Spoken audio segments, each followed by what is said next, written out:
اور آپ ان لوگوں کے سامنے ابراہیم علیہ السلام کا قصہ بیان کیجیے. یہاں موسیٰ علیہ السلام کے قصہ کے بعد میں ابراہیم علیہ السلام کا قصہ دیکھو قرآن میں ہے نا جو 25 پیغمبر کا قصہ آ گیا نا، ہر جگہ پر تھوڑا تھوڑا، ہر جگہ پر تھوڑا تھوڑا، ہر جگہ پر تھوڑا تھوڑا ہے. اس لیے جو پہلے مرتبہ پڑھو گے تو سمجھ میں نہیں آئے گا، ایک دو مرتبہ پڑھو گے تو معلوم پڑ جائے گا. اگر قرآن کے معنی پڑھنے سے پہلے قصص الانبیاء کو پڑھو گے تو وہ بھی اچھی طریقے سے معلوم ہو جائے گا. قرآن میں سب ایک ہی پیغمبر کا قصہ ایک ہی جگہ پر لکھا ہوا ہے، وہ یوسف علیہ السلام کا قصہ. یوسف علیہ السلام کا قصہ ایک ہی جگہ پر ایک کہانی کے جیسا لکھ دیا، ایک عمدہ قصہ ہے. یہ بہت بڑا ہے.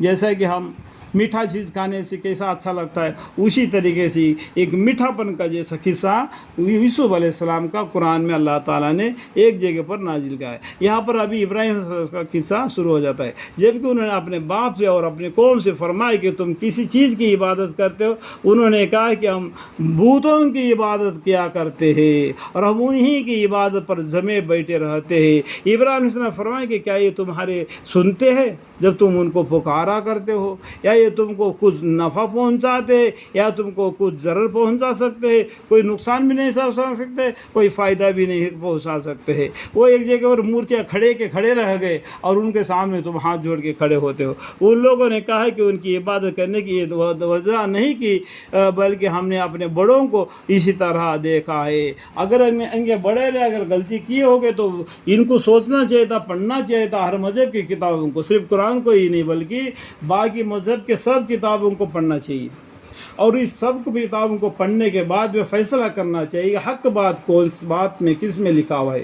حق بات کی طرف ایک قرآن بلاتا ہے، حق بات کی طرف بلاتا ہے، اس بات کو ماننا چاہیے. اپنے بڑوں کی کر کے ہم نے نہیں کرنا، تم بھی اور تمہارے بڑوں نے بڑے بھی کہ یہ معبودین میرے یعنی تمہارے لیے باسی زر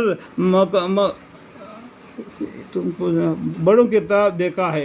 ابراہیم علیہ السلام نے فرمایا کہ بھلا تم نے ان کو غور سے دیکھا بھی جن کی تم عبادت کیا کرتے ہو، تم بھی اور تمہارے بڑوں نے بھی. کیا یہ معبودین میرے یعنی تمہارے لیے باعث ضرر ہے، مگر ہاں رب العالمین کی عبادت سرتاسر نفع ہے. رب العالمین یہ سب دنیا کو بنایا، وہ ایک اللہ کی عبادت کرنا سراسر نفع اور باقی رہنے والا ہے، جس نے مجھ کو اس طرح سب کو پیدا کیا، پھر وہی مجھ کو میری مصلحتوں کی طرف رہنمائی کرتا ہے، اور جو کچھ مجھ کو کھلاتا پلاتا ہے، اور جب میں بیمار ہو جاتا ہوں تو وہی مجھ کو شفا دیتا ہے، اور جو مجھ کو وقت پر موت دے گا پھر قیامت کے روز مجھ کو زندہ کرے گا، اور اس سے مجھ کو یہ امید ہے کہ میرا غلط کاری کو قیامت کے روز معاف کر دے گا. یہ اللہ تعالیٰ پر امید کرنا چاہیے ہر انسان کو بھی. اللہ تعالیٰ قیامت کے دن ہمارے گناہوں کو غلطیوں کو معاف فرمائے اور ان کے اوپر پردہ پوشی فرمائے تاکہ دوسرے کو نہ معلوم ہو. اور ایسا ہی رحمت سے اللہ تعالیٰ ہمیں بخش کر اللہ کی رحمت کی جگہ جنت عطا فرمائے. آمین.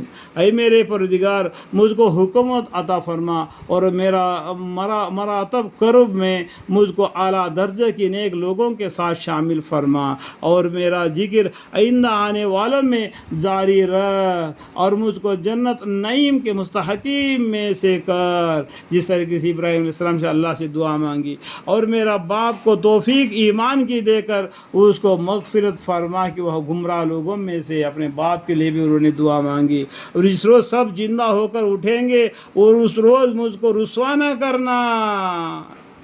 ابراہیم علیہ السلام نے کیا بولتے ہیں؟ اور جس روز سب زندہ ہو کر یعنی مرنے کے بعد زمین میں جائیں گے، پھر دوبارہ زمین سے تم اٹھیں گے.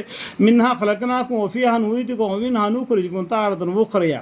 اور جس روز سب زندہ ہو کر اٹھیں گے اور اس روز کو رسوا نہ کرنا، اس دن میں کی نجات کے لیے نہ مال کام آئے گا اور نہ اولاد. تمہاری نجات کے لیے، تمہاری مغفرت کے لیے تمہاری مال بھی نہیں کام آئے گا اور نہ تمہاری اولاد اور نہ تمہاری بیوی بچے، مگر ہاں اس کی نجات ہوگی. کس کی نجات ہوگی؟ جو اللہ کے پاس کفر و شرک سے پاک دل لے کر آ گیا. یہ دل ہے نا، اس کو صاف ستھرا رکھ لینا. اس دل کے اندر کفر اور شرک کو جمع کر نہیں رکھنا، اسے پاک رکھ کر یہ پاک دل لے کے اللہ کے پاس گیا، وہ اس کی مغفرت ہوگی۔ ہاں مگر ہاں اس کی نجات ہوگی جو اللہ کے پاس کفر اور شرک سے پاک دل لے کر آئے گا۔ اللہ مغفری۔